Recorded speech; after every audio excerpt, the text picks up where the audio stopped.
بسم الله الرحمن الرحيم. اللهم صل وسلم على سيدنا محمد وعلى آله وصحبه وسلم. ان شاء الله النهارده يا بنات هعمل كده معاكم بدنجان. بسم الله ما شاء الله زي ما انتم شايفين كده. طبعا البدنجان دوت انا سلقاه بطريقه جميله قوي وسهله وبسيطه كده على اي بنوته كده لسه داخله المطبخ. زي ما انتم شايفين كده يا بنات، بصراحه حاجه كده تفتح النفس. يا ريت بقى اللي اول مره يشوفني ما ينسانيش في لايك واشترك في القناه ويفعل زر الجرس عشان كل ما انزل اي حاجه توصل لكم ان شاء الله.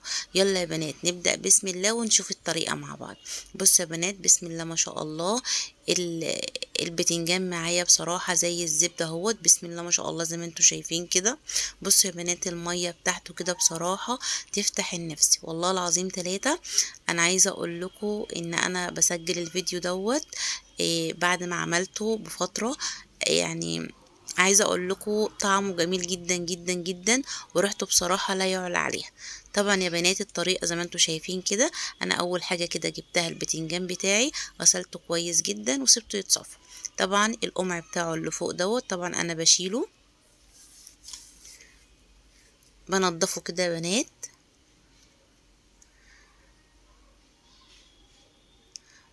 طبعا انا ماشيه معاكم كده واحده واحده لاي بنوته كده لسه عايزه تتعلم. طبعا طريقه البتنجان سهله وبسيطه جدا. طبعا ده بقى بتحطيها جنب فطار، جنب غدا، جنب عشاء، بصراحه بيفتح النفس. خلاص يا بنات انا قمعت كده البتنجان كده، شلت القمع بتاعه اللي فوق دوت. طبعا جهزت كده معايا حله نصها كده ميه. طبعا بقى عندي هنا المكونات اللي انا هحطها فيها. عندي هنا معلقه ملح، حتى انتوا ممكن تستعملوا معلقة الشاي. طبعا معلقة ملح، معلقة كمون، معلقة شطة صغيرة، مع معلقة يا بنات معلقة بابريكا يا بنات. يبقى خلاص، يبقى انا كده معلقة ملح، معلقة بابريكا، معلقة شطة صغيرة، معلقة كمون، معلقة خل. خلاص انزل بقى كده بالبتنجان بتاعي في قلب المية الجميلة ديت.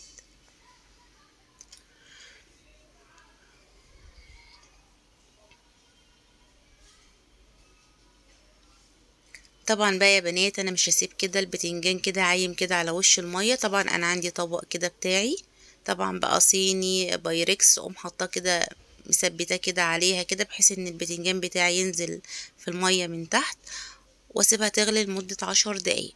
طبعا يا بنات هنعمل كده التتبيلة بتاعته مع بعض. طبعا انا عندي هنا فلفل احمر، طبعا حار وبارد. طبعا لو انت عندك كبة تستعملي الكبة. طبعا انا عندي يا بنات المفرمة الصغيرة كده بتاعت الخلاط استعملها. زي ما انتوا شايفين كده يا بنات انا غسله الفلفل كويس جدا. طبعا يا بنات انا هعمل على قد ما المفرمه بتاعته الصغيره ديت هتاخد. زي ما انتوا شايفين كده يا بنات انا بفرم اهوت في المفرمه معاكم.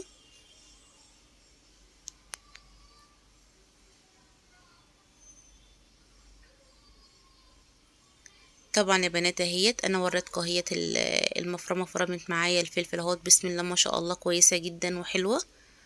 طبعا هعمل كده الجزء التاني برضو. بصوا يا بنات عملت لي بصراحه كده كميه محترمه.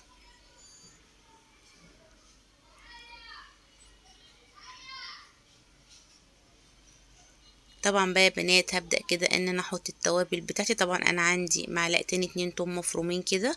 طبعا يا بنات احاول ان انا اكتر من التوم والليمون والخل والكمون. طبعا عندي معلقتين صغيرين كده كمون. طبعا انت هتقولي لي ليه ما انت حاطه في الميه، هقول لك الميه عشان يحيق الايه الميه بتاعته، لان انا هستعمل الميه بتاعته يا بنات في التحقيق في التتبيله بتاعه البتنجان.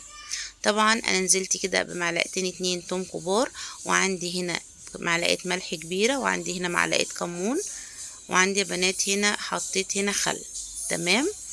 طبعا بقى انا عندي هنا عباره عن 5 6 ليمونات برضو يا بنات زي ما انتوا شايفين كده انا غسلاهم كويس جدا. طبعا هبدا ان انا اعصر عليه كميه الليمون دي كلها.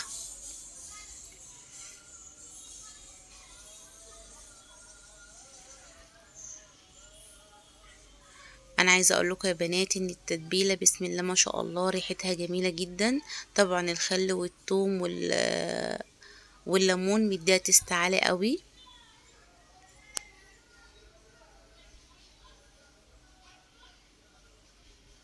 بصوا يا بنات، بسم الله ما شاء الله، التتبيله بتاعتي اهيت. طبعا يا بنات انا سبت كده البتنجان لمدة 10 دقايق على النار مش اكتر عشان ما يتهريش منك. طبعا انا مش عايزاه مهري، انا عايزاه حتى لو هتطلعي كده متماسك شوية. هي بالظبط 10 دقايق يا بنات وطفيت عليه. طبعا انا عندي المية سخنة جدا. طبعا اول ما اشيل كمية البتنجان بتاعتي هنزل، طبعا لو انت عندك قرون فلفل هتحطها فيها، اللي هي الحار يا بنات او البارد على حسب ما انت بتحبي. طبعا لو انا حطيت الفلفل في الاول كده مع البتنجان هيتهري جدا. طبعا انا عايزاه برضو متماسك كده معايا. بصوا يا بنات، بسم الله ما شاء الله. طبعا بقى هبدأ كده سكينة كده صغيرة كده يا بنات او سكينة حامية، هبدأ كده ان انا افتح البتنجانية كده واقوم حشيها زي ما انتوا شايفين كده من الخلطة الجميلة ديت. طبعا هبدأ ان انا اعمل الكمية كلها كده يا بنات بنفس الطريقة. طبعا عندي سكينة حامية كده، اقوم فاتحة البتنجانة واقوم حاطة فيها التتبيلة بتاعتي. انا عايزه اقول لكم ان انا ما خدش معايا وقت خالص، بسم الله ما شاء الله زي ما انتوا شايفين كده. طبعا بقى لو انت جايبه بقى طعميه وفول، طبعا بتقومي مطلعه كده وعيش سخن كده جميل من الفرن يا بنات، بتقومي مطلعه طبعا البتنجان الجميل دوت كده جنبيه. طبعا بينفع معاكي برضك في غدا، بينفع معاكي في عشاء. طبعا انت بتحطيه في التلاجة في التتبيله بتاعته كده. ما بيجرالوش حاجه حتى لو هيقعد 10 ايام في التلاجة. طبعا انا عملت الكميه هي بنات معاكم، بسم الله ما شاء الله زي ما انتوا شايفين كده.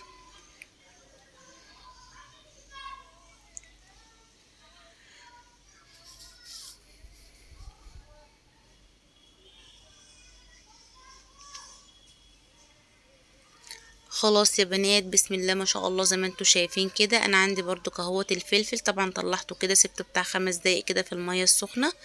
طبعا يا بنات انا نقلت البتنجان كده ببولة اكبر عشان انا حسيت ان البولة التانية كانت صغيرة عليه. تمام. طبعا بقى يا بنات انا جبت شوية مية كده من السليق بتاع البتنجان. طبعا زي ما انتوا شايفين كده يا بنات المية بتاعته زي الكهرمان، بسم الله ما شاء الله. طبعا نزلت عليه بمعلقتين تتبيلة من اللي انا متبلة بيها بالبتنجان. طبعا نزلت برضك يا بنات في المية الجميلة ديت بليمونتين 3، او على يعني حاولي تكتري في الليمون بتاعك. طبعا انا نزلت برضو يا بنات بالقشر اللي كان موجود عندي من الاول، اللي انا كنت عاملاه بالدقة بتاعته. بصوا يا بنات، بسم الله ما شاء الله. بصراحة جميل جدا جدا جدا، وبصراحة يعني انا عايزة اقول لكم طعمه كان اجمل واجمل اجمل من شكله كمان. بصوا يا بنات، بسم الله ما شاء الله.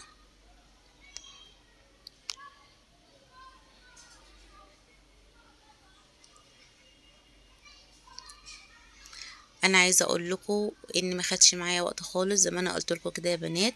طبعا بفتح اهوت معاكم بدنجانيه بصراحه زي الزبده، واللحم بتاعه طري جدا، وطعمه جميل جدا جدا، بسم الله ما شاء الله.